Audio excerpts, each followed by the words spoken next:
बरतिन के सुनली पुकार जी।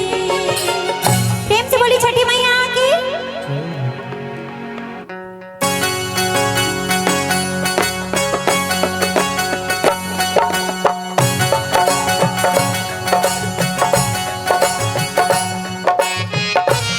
इस भजन में बस मन मन झूमना है और छठी माँ को याद करना है। और ये छठी माँ के प्रति एक भक्त का भाव है।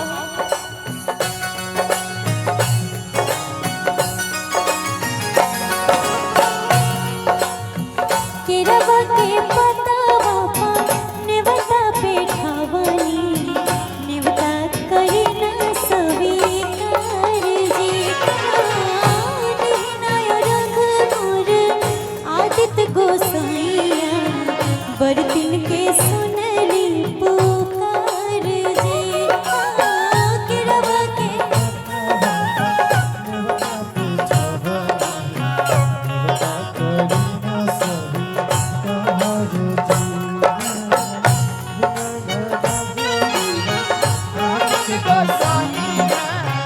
बरतिन के सुनली पुकार जी।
हर साल करब बरत आई छठी घटिया जी, हमनी पकड़ब उपकार जी।